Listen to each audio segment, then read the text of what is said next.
Wow, friends, I have breaking news to share with you this afternoon. New data has just been released by our federal government. House Speaker Nancy Pelosi has made an important announcement on inflation, and millions of low-income households can expect to receive inflation relief checks very soon. These payments will be automatically sent out for some, while others may have to take action to receive this assistance. Friends, please make sure you watch until the end of this video for the complete details. Also, I will be giving away 4 $75 Walmart gift cards every week. If you would like to enter the giveaways, please make sure you click and like several of my videos and then comment below the keyword of each video that you watch. The more videos that you leave a comment on, the greater your chances of winning the giveaways. During the months of October, November, and December, I will be surprising several of you with $200 gift cards.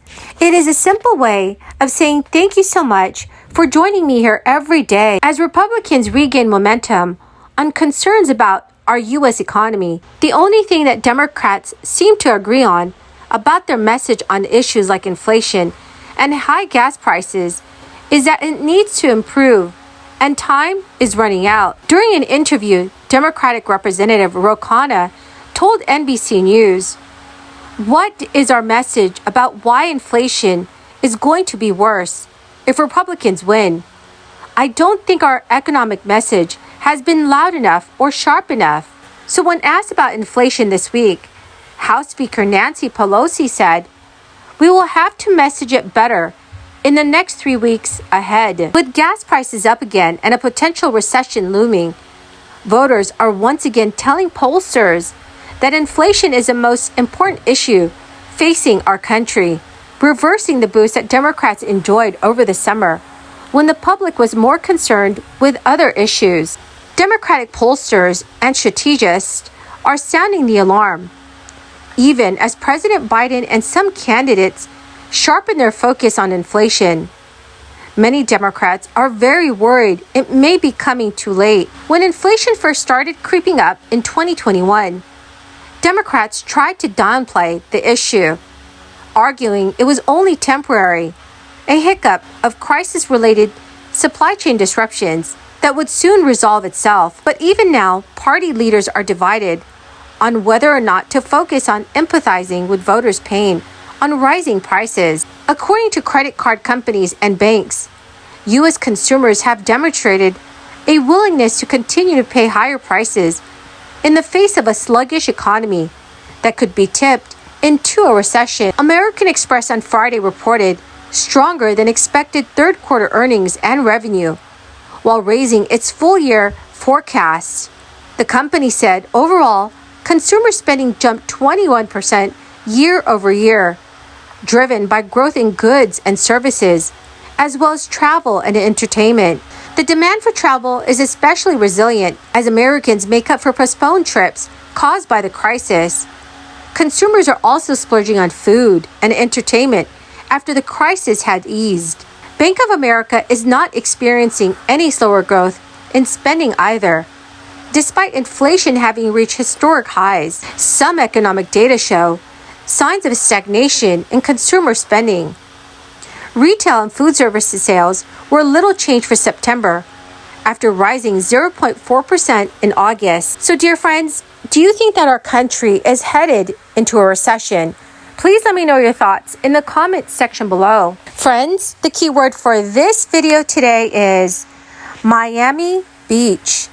If you would like to enter the next Walmart gift card giveaway, please click and like several of my videos and then comment below this keyword, which is Miami Beach, and additional keywords of any video of mine that you watch.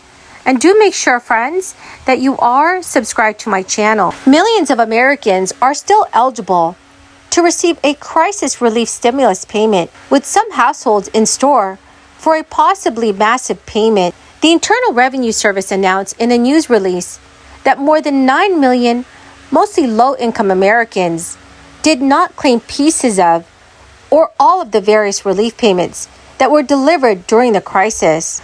Many people are still qualified to receive the money, even if they had no income last year. However, they will be required to file a tax return in order to take advantage of the relief payments, including the expanded child tax credit, the 2021 recovery rebate credit, and the earned income tax credit. IRS Commissioner Chuck Redding said in a statement, "We don't want people to overlook these tax credits, and the letters will remind people of their potential eligibility and steps that they can take." The Internal Revenue Service said that the Free File program will remain open through November 17, 2022.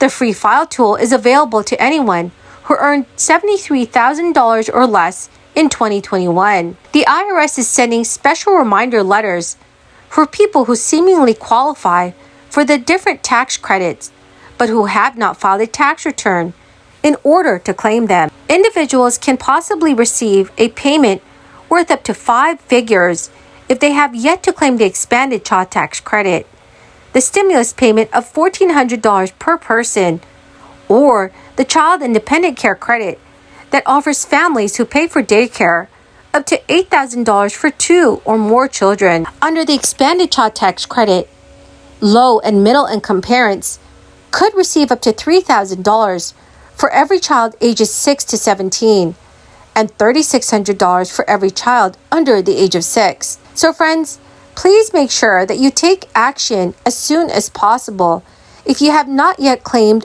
all of the available stimulus checks. Well, my great and beautiful friends, that is the end of my daily stimulus update video for this afternoon. Thank you so much for joining me here today. I hope that you found some of this information helpful. The winner of the $200 Walmart gift card giveaway is Anna Justice. Congratulations, my friend. To claim your gift card, please check your notifications page or send me a message through Facebook. Thank you, friends, and have a wonderful and blessed weekend. More than 3 times the solid job creation that President Carter saw in his first 100 days, and more than 6 times what President Reagan saw. In the 3 months before I got here, our country was creating roughly 60,000 jobs a month. In the 3 months since we've gotten here, we've been creating 500, on average 500,000 jobs per month. In the first quarter, our economy grew at 6.4% rate, outpacing the growth we're seeing from our friends in the Eurozone. Because of the American Rescue Plan, forecasters are projecting we'll see the fastest economic growth in nearly 40 years in the months to come. We're moving in the right direction. So let's be clear, our economic plan is working. I never said, and no serious analyst ever suggested, that climbing out of the deep, deep hole our economy was in would be simple, easy, immediate, or perfectly steady. Remember, 22 million Americans lost their jobs in this pandemic. So, some months will exceed expectations, others will fall short. The question is, what is the trend line? Are we headed in the right direction? Are we taking the right steps to keep it going?